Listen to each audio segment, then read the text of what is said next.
Oi, oitavo ano, tudo bom? Vamos corrigir o exercício dessa semana? Então vamos lá, juntinho com a tia. Da questão 1 à questão 4, tem um textinho que é uma canção. Eu vou ler como se fosse uma poesia, tá bom? Tente outra vez. Veja, não diga que a canção está perdida. Tenha fé em Deus, tenha fé na vida. Tente outra vez. Beba, beba, pois a água viva ainda está na fonte. Tente outra vez. Você tem 2 pés para cruzar a ponte. Nada acabou. Não, não, não. Tente. Levante a sua mão sedenta e recomece a andar. Não pense que a cabeça aguenta se você parar. Não, não, não, não, não, não. Há uma voz que canta, uma voz que dança, uma voz que gira, gira, bailando no ar.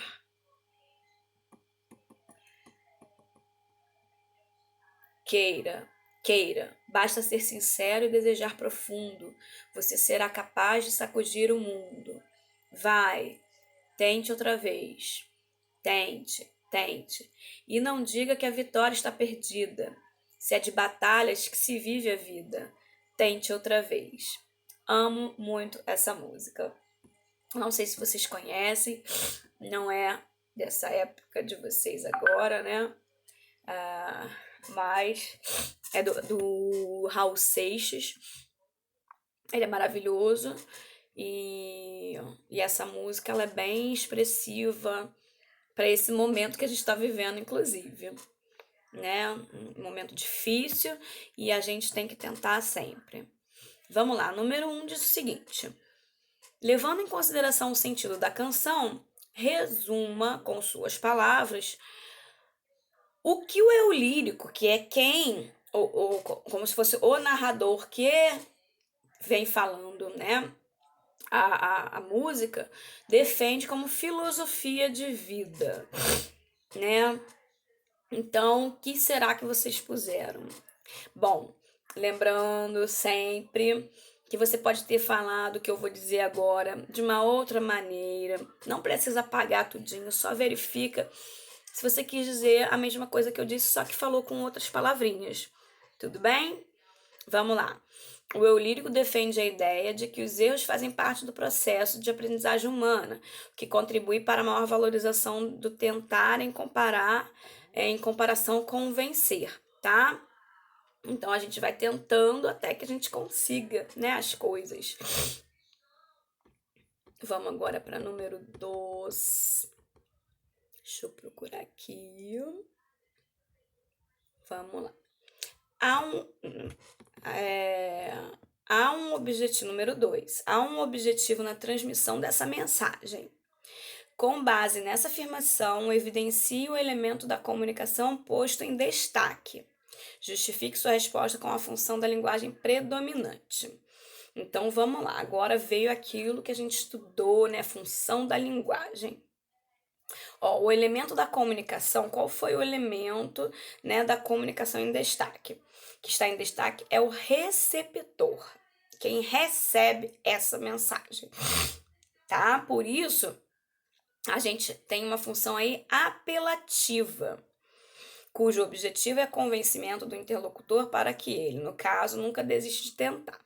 Então, nessa mensagem que está aqui, né, que foi passada, o foco está em quem está recebendo a mensagem, porque está dizendo assim, tente outra vez.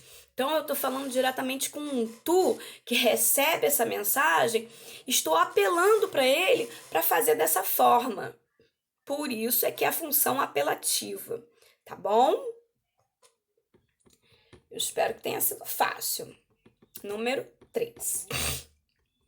Indique 2 recursos linguísticos que comprovam que a canção se constrói com base na função da linguagem mencionada na questão anterior. Então, vamos lá. Como que eu faço, né? Qual o recurso que eu tenho para usar a função apelativa, que apela a uma pessoa que está me escutando? Bom, primeiro, a gente tem aí beba, tente, não pare. Então, isso tudo é o que? O verbo tá em que modo? Tá no modo imperativo. Então, toda vez que eu uso a ordem, né? Eu estou apelando para a pessoa com quem eu estou falando que faça aquilo que eu estou pedindo, mandando, tá? E o pronome você, né? Você também. Eu tô falando com uma pessoa e esse pronome aí ajuda a apelar. Tô falando diretamente com alguém e esse alguém precisa me responder, tá bom? Vamos lá. Número 4. Vamos lá, na quarta estrofe, que diz assim: há uma voz que canta, uma voz que dança, uma voz que gira, bailando no ar. Isso é o eu lírico aborda a existência de uma voz que canta, dança e gira. Qual é a função da linguagem predominante neste trecho? Né? E justifique o que você está falando. Nesse trechinho aqui, o que a gente pode dizer? Bom, no caso, gente, a função é a função referencial, né? Porque, na verdade, eu estou dando uma informação, minha ênfase está em informar uma voz que canta, uma voz que dança, uma voz que gira. Eu estou informando, e essa informação, né, o foco na informação, na informatividade, a gente chama de função referencial, tá bom? Por meio de quê? Dando uma informação por meio de distanciamento do emissor, né? De quem está emitindo. Eu só digo, há uma voz que canta, uma voz que dança. Eu não falo, eu creio que, nada disso, tá bom? Agora vem a próxima. É um quadrinho. Eu e você, nós amamos quadrinhos, não é? Da questão 5 à questão 8, tá bom? Bom, diz assim: é uma velhinha, eu acho que é um velhinho também. Se não for um velhinho, é um homem esquisitinho. Mas vamos lá. Ela diz, né, a velhinha: não sou antipática, apenas acho que não tenho obrigação de rir para todo mundo. O autor dessa frase é desconhecido. Aí o cara fala assim: ei, esta frase é minha. Aí ela diz: quem é você? Aí ele diz: Eminem. Aí ela diz: não te conheço. Então vamos lá, vamos para as questões referentes a essa tirinha. Número 5 diz o seguinte: o humor se constrói muitas vezes por meio do seu teor inusitado, isto é, pela surpresa que provoca no leitor.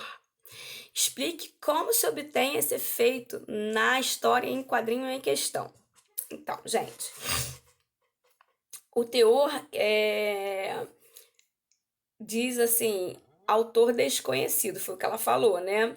E depois ele fala que é dele e fala o nome dele, ela fala, eu não te conheço, continua sendo autor desconhecido. Entenderam a mensagem, a graça?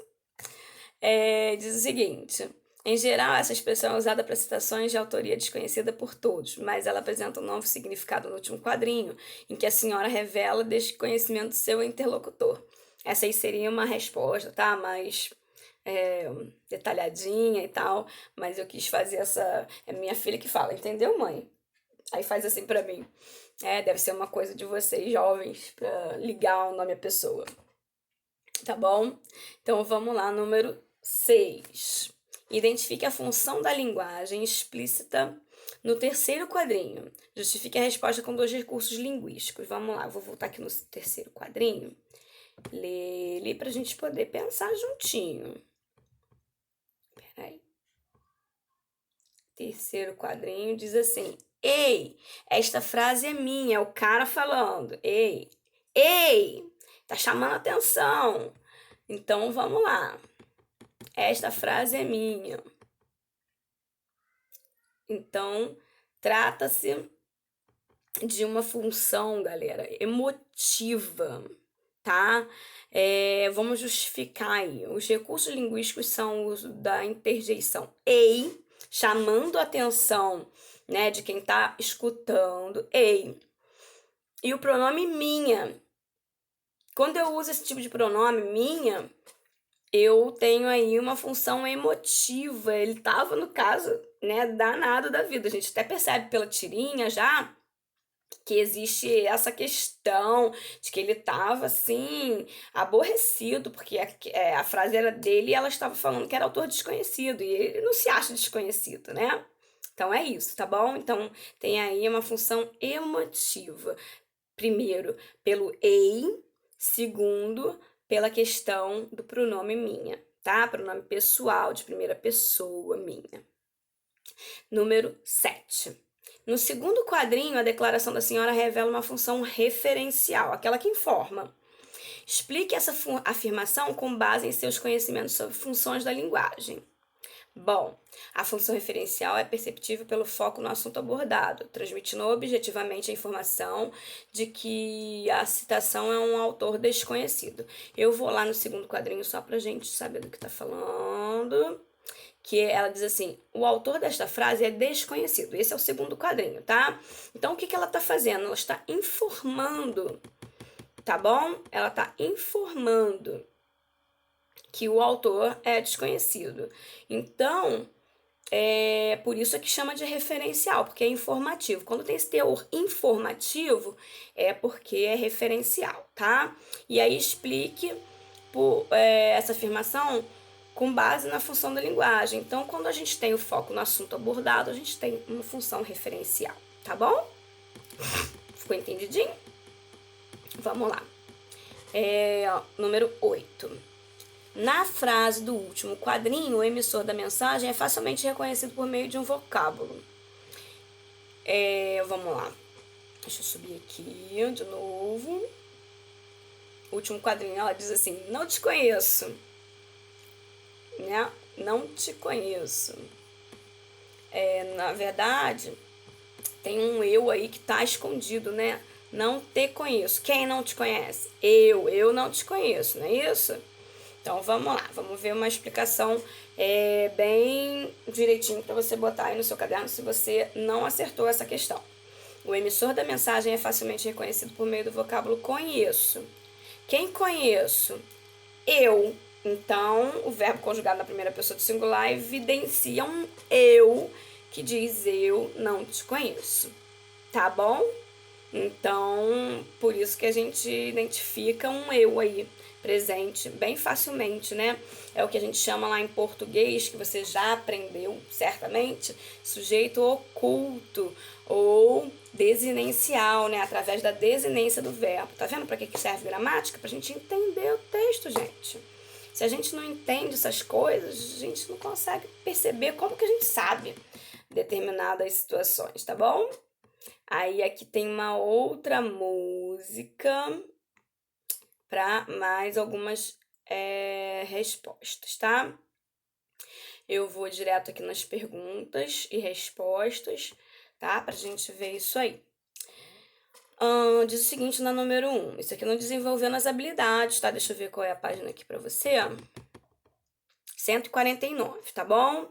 Depois de ler lá a canção, a gente vem para a página 149, que número 1 diz o seguinte: na letra da canção da banda pop rock Fresno, o eu lírico revela que o elemento em comum entre ele e a pessoa amada é a música, tá? Então, entre ele e a pessoa amada, o elemento comum é a música. A música no texto representa o quê? Bom, pessimismo do casal, a vida no presente, feliz no presente, a consolidação da separação, a liberdade de uma vida dois, letra E, a lembrança dos bons momentos, não é isso que a música traz? Então, vamos lá. Então, número 1, letra E, é de escola. Número 2. Os 3 primeiros versos da canção revelam a predominância de uma função da linguagem. Então, lá nos 3 primeiros versos, para quem não sabe, verso de uma poesia ou de uma música são as linhas. Cada linha conta um verso, tudo bem? Então, assinale a opção em que indica a função e o recurso linguístico que a caracteriza. No caso, gente, a letra D de Dani, tá? Função emotiva. e com verbos e pronomes em primeira pessoa. Então a gente já tá ligado aí, já a segunda questão sobre função emotiva, que diz pra gente que verbo e pronome na primeira pessoa traz pra gente a ideia de função emotiva. Tudo bem? Número 3. Ao associar o título uma música ao verso acho que fiz uma música para você, percebe-se a função. Tchararã, letra B. Metalinguística. Por quê, né? Por que a gente tem aí função metalinguística? Uma música. Acho que fiz uma música para você, a gente tem a explicação pela língua. Então a gente explica alguma coisa através da linguagem. Então, por isso, a gente tem a função metalinguística, tá bom? Número 4. O eu lírico mostra-se apaixonado. O verso que melhor demonstra esse sentimento é a letra E de escola de novo. Isso daí, ó, tá me chamando para voltar à escola, hein? Deus quiser, brevemente a gente tá juntinho de novo. Letra E diz: até faria uma música para você e ninguém mais. Então, essa questão do ó, amorzinho tá aí quando eu digo eu até faria uma música pra você. Eu faria, ó, titia faria uma música pra você, pra ninguém mais. Isso daí, ó, meu amor por vocês, tá bom? Ó, uma beijoca, até breve.